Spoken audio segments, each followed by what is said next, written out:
Sure. Well, it's great to see everybody, and really appreciate you coming out to practice and watching a little bit today and speaking to some of our guys afterwards. That's very, very meaningful stuff for them and part of this experience that we want them to have. So it means a lot when you guys figure out a way to get out here and cover us. So I appreciate that.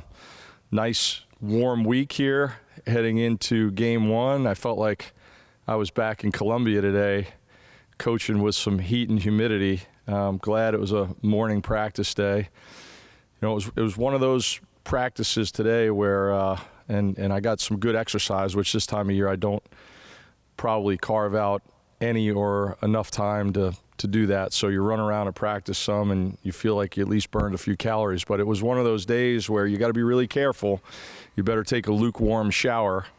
Otherwise, it's going to be a shower and shower again situation, which, you know, that's not very efficient for the rest of the day. So you got to make sure you tone it down a little bit. But got a game to play here. How about that? So we've got 7 months of work under our belt, new staff, a lot of new players, a lot of new moving parts. Very grateful, as I've said many times, for the support of our administration helping us through a learning curve here at UB and trying to navigate some things. You know, no two institutions are alike, no two athletic departments are alike, no two programs are alike. And the quicker you can figure out how to make some of the changes that you want and work towards getting everybody on the same page, the better off you're going to be, and the more quickly you're going to start off, even in this new day and age of college football. So for me, Thursday night will be sort of a litmus test of the rubber hitting the road, so to speak, of how aligned are we from a culture standpoint, how on the same page are we from a fundamentals and schematic standpoint, and can we go out there and play really clean football. And in my experience, both as a head coach and as an assistant coach, it's more about those things than it is about who you're playing. I've been in situations where we were at different programs, big underdogs the first week of the season, but our team went out and played pretty much mistake-free football and were able to pull off some upsets. And then there's also times that you see in college football in week 0 or week 1 or week 2 where a team that's more talented but shoots themselves in the foot at times, puts themselves in a bad spot, and leaves themselves very susceptible to a loss. So our main focus has been trying to play clean, cohesive football, get everybody on the same page. And, you know, the ultimate test for that is when the lights go on Thursday night, that even though we have a real game to play now, that we don't lose sight of that and don't start freelancing.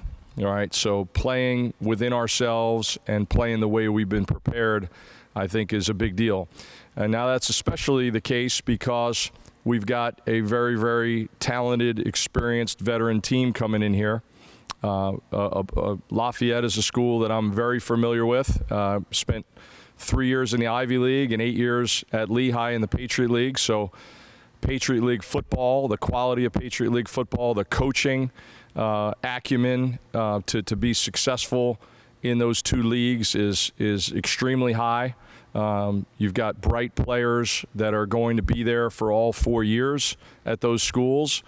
So they expect to be coached at a really high level, and they can handle an awful lot on their plate in terms of schematics. And you've seen Lafayette build their program here over the last 3 or 4 years and get to a point last year where they went on the road to Holy Cross and beat a good Holy Cross team to win their conference championship and go to the playoffs, and then almost pulled an upset over Delaware in the first round of the playoffs. So this is a team that expects to win, has been preparing earnestly for this season with the vast majority of their players back that they won 9 games with last year. And they are I'm sure very, very excited about this opportunity to come up here and face us. The history of the Patriot League is really interesting. I was a coach at Lehigh during the high point of the league, where Colgate and Lehigh, and then later on Fordham and Lafayette were going to the playoffs on a regular basis. We often had 2 teams in the playoffs when it was just a 16-team pool. And then the Patriot League went through a little bit of a tough time. Shortly after I went to Elon, I think the quality of the play subsided a little bit, and the Ivy League was dominant. The Patriot League struggled for a while in out-of-conference play. But you look at the quality of the play, you turn on the film against getting ready for Lafayette, which we've been doing this summer and preseason. And I think the Patriot League is found its course again, and they've figured out the scholarships and figured out the walk-ons and figured out the roster sizes and some of those things. And these teams are very, very competitive on a national level again, both in the FCS and against out-of-conference people. So more specifically, Lafayette's offense has got a veteran quarterback coming back. He didn't start off last season as their starter, but he won the job early. He really got better as the year went on. One of the best running backs in the FCS, one of the most productive guys, and they've also got a very experienced receiver core that can make some plays out on the perimeter. So this is a very efficient offense. They grind it out. They're trying to stay on the field. They only turned it over about an average of once per game. So, again, they're not going to beat themselves. And then they play very complementary football on defense and special teams. So they're very multiple on defense. They're not afraid to pressure you, to try to get you off schedule. So offensively, trying to stay on schedule. Defensively, trying to get you off schedule with their multiplicity and disguises and pressures. And then from a special teams standpoint, probably the biggest improvement to their team, because 2 years ago they had some punts blocked and some other special teams issues that they really put an emphasis on cleaning those things up, and last year were much more efficient from a special team standpoint. So it's a team that's going to play complementary football in all 3 phases.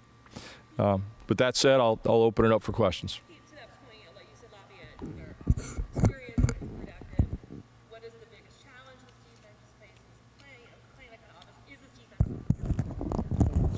defense? Oh, I feel very comfortable that we're prepared. Joe Bowen does an outstanding job. He's incredibly detail-oriented. There's a reason why he's 31 years old and an FBS defensive coordinator. He's very thorough, incredibly hardworking, very detail-oriented. He's demanding of his players, but he also builds a very, very strong rapport with his players, and I think our defensive guys will play hard, but I also think they'll play smart, and a lot of that is due to Joe and the defensive staff's level of preparation of our guys, and they've been a solid unit for us throughout the preseason, and I'm anxious to see how they do when they've actually got to play somebody in a different color jersey. But that's where our experience lies, and we're certainly going to be counting on those guys to lead and set the tone for us. You talk with the players about their excitement level for just finally getting that first game of the season going. But for you personally, this being your first game with this program, what does this week look like for you in terms of mentally kind of preparing for the game, the emotions? Do you try to visualize what the atmosphere is going to be like this year? Yeah, no, there's a lot of thoughts that go through your head, and first and foremost is just gratitude for the opportunity to be here, I am very proud of how hard these guys have worked, because we certainly pushed them hard, and you guys were out there practice today. You saw me running around. I'm not going to take my foot off the gas. My deal is you coach hard or you go home, and so we'll keep preparing right up till 7:02 Thursday night, and then it's up to the guys to go out there and put their best foot forward. So for me, that's where my mind is, and then also preparing myself. There's some different rule changes in the game this year, most notably the 2-minute warning that are going to change some things philosophically that we've been doing for me personally that I've seen for 33 years in college coaching. So, you've got to be ready to handle some of those things as well, and hopefully I won't be too rusty. How much of Thursday just comes down to your guys trusting their instincts and trusting the offseason and the level of preparedness that's gotten them to this point? Yeah, we say trust your training. Trust your training. Fall back on the fundamentals. That's to me really the key. I think back to our first game at Elon, going down to play a nationally ranked Coastal Carolina team, and I don't think we turned it over, and I think they turned it over 3 or 4 times, and we upset them. I think about maybe one of the most boring games ever that was one of the biggest wins in Ball State history at Lucas Oil Stadium, where we just didn't do anything special, but we didn't turn it over. We had, I think, 2 penalties in the first game, 3 penalties maybe. Just played really sound football in all 3 phases and beat Indiana 27-20. So we did make a couple plays. A guy named Keith Wenning threw a ball to a guy named Connor Ryan, which was a pretty incredible catch. But other than that, it really wasn't that special of a day. We just did what we were supposed to do. We trusted our training. So to me, that's the most important thing. When I come in Friday morning and turn on the tape, I just want to see guys playing the way they were prepared to play and not going out there and thinking they've got to play outside of themselves. You mentioned the turnover this offseason, not just with players, but also with the coaching staff. How has that been, just being able to get the team on the same page as well as the coaching staff this offseason? Yeah, it's all about surrounding yourself with good people. And if you do that, you've got a chance to be successful, because people that have alignment in terms of core values and have the ability to buy into your culture, that it all starts there. That's what's going to give you a fighting chance. And so I think we're very fortunate that some of the new players that were here my first day of work on January 22nd or whatever that was, are good people. And then we really made a concerted effort with the guys that we brought in from the transfer portal to make sure that they were good people that had a chance to align themselves with the things that we had already started doing in the spring. So to me, that's where it all starts. Yes, it is a little bit of a, there was a movie from back in the 60s called The Devil's Brigade, right? And it was this ragtag group of American soldiers based on a true story. And it's like all the guys that got kicked out of this unit and that unit and another unit, and they kind of threw them all together. And then you had these Canadian soldiers who were like trained and super disciplined and all polished up, and then they kind of put them all together, and let's see what we can get out of this. And that's kind of who we are. But I do think that, we have good people. Coach, talking with Sean earlier, you said that the morale with this team is very high. How much of an emphasis has that been for you to make sure, for lack of a better word, the team just feels good about itself? Yeah, it's huge. It's huge. And, some of that, again, goes back to the people. Do you have enough positive energy guys walking in the building every day? And some of those guys might be positive regardless. But if you create a culture, a structure, a framework, there's a consistency, and they know what to expect when they walk in the building. They know what to expect out of me. I'm the same guy every day. The coordinators, the position coaches, the support staff, we're the same people every day. We're approachable. The doors are open. Then I think guys that might be maybe a little bit more hesitant or a little bit more wait and see are more likely to say, I can be myself. The head coach is comfortable with himself, so I can be comfortable with myself. And maybe I'm a little bit more excited to be in the building every day, a little bit more excited to go out to practice every day. And so when you start to add that up over 117 players and then all our coaches and support staff, if you've got the vast majority, you know, we all have bad days, but if you've got the vast majority of people that are shiny, happy people in your building every day, morale goes up. And if you have good morale, you've always got a fighting chance. So now the key is, can we handle adversity and still have really good morale? That to me is the test, right? Because I have never, ever been through a football game in 33 years that has played out exactly the way you think it's going to play out. I've never seen it nice and easy. All right, it's like Tina Turner singing Proud Mary. It is not going to be nice and easy, okay? There's going to be highs and lows. There's going to be things. The ball takes different bounces. Mistakes are going to be made. Plays are going to be made. So you have to ride those things out and keep that morale up. Keep it just, you know, you don't want to be too emotional. You want to just keep it at a nice, steady high, but not too high for 60 minutes. And that'll be the test. And then the next test is, you know, for 12 weeks over the course of the season, can we keep that morale up? So I'm really excited that it's where it's at right now. And I'm glad that I'm not the one saying that. I'm glad that that's coming from our team. That's ultimately what matters. But now the next test is sustaining it. You said earlier, you know, in preseason, the wide receivers are a bit of a work in progress. How have they developed? What's their task on Thursday? Yeah, so the task, I'll answer your second question first. The task is to play well-rounded football. So everybody thinks about a wide receiver making a dynamic catch or something like that. To me, it's, do we block well on the perimeter?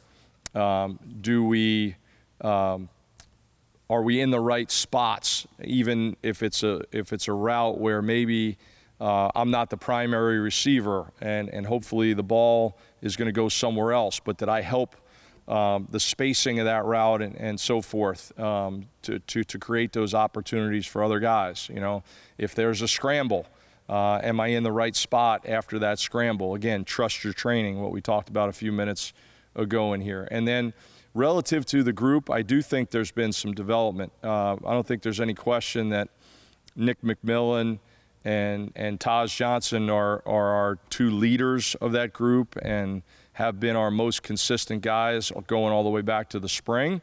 But we have some other guys in that group that have been emerging.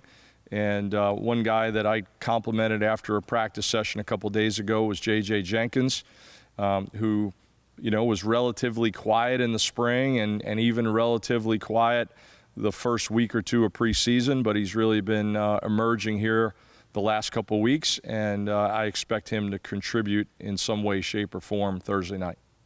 How do you handle the dynamic of being the FBS team against the FCS visitor and maybe the motivation that opponent could have because of classification?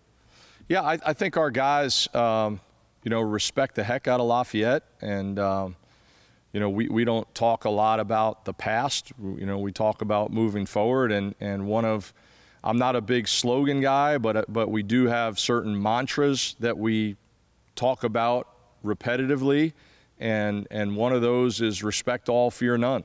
You know, you get 12 opportunities in college football, and you work probably, I don't know, 330, 340 days a year for those 12 opportunities, and to take any of them lightly or to assume anything would be incredibly foolish. And our approach as a staff, week in and week out, is basically nameless, faceless opponents.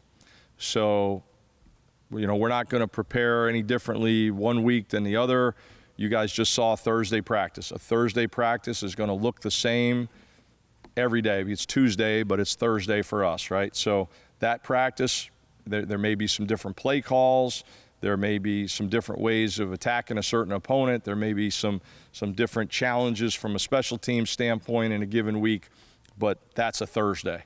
And so that's how we roll. We're not going to, practice 20 minutes more one Thursday because of one opponent and 20 minutes less the next. We're not going to go out in full pads one Thursday and go out in uppers the next. We do what we do, and that's something that I keep harping on and stressing with our staff as we build the program here, that you want your guys to be able to fall back on that consistency, to find comfort in the consistency, because you will not find comfort once the opening kickoff is hit, right? Because that's when the adversity starts. But if the more structure we can have outside of that, hopefully that puts us in a better place for the adversity that's coming.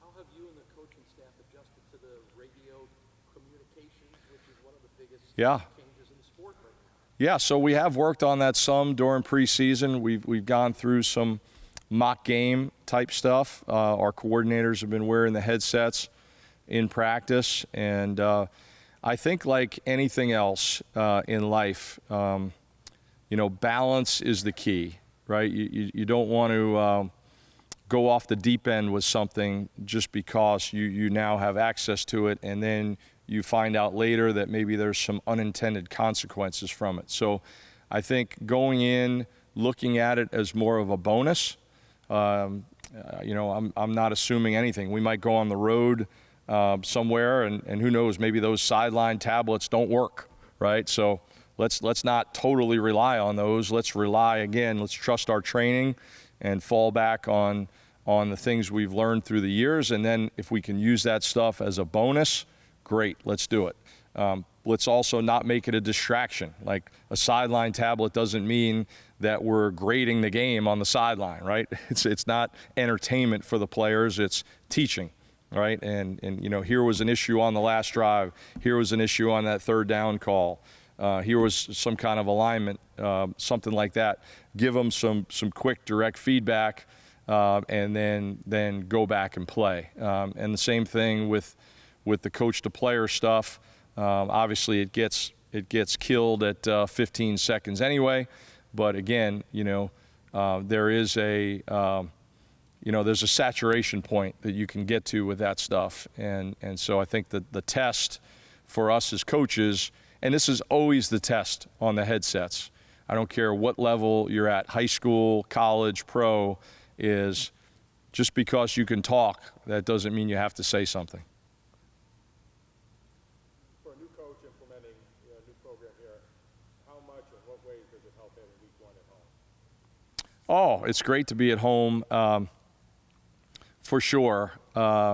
We have worked really hard to get our players and really everybody in our program out in the community and the campus community the last 7 months. We've tried to be really accessible, and we've done a lot of things externally. We've done a lot inviting constituents to practice.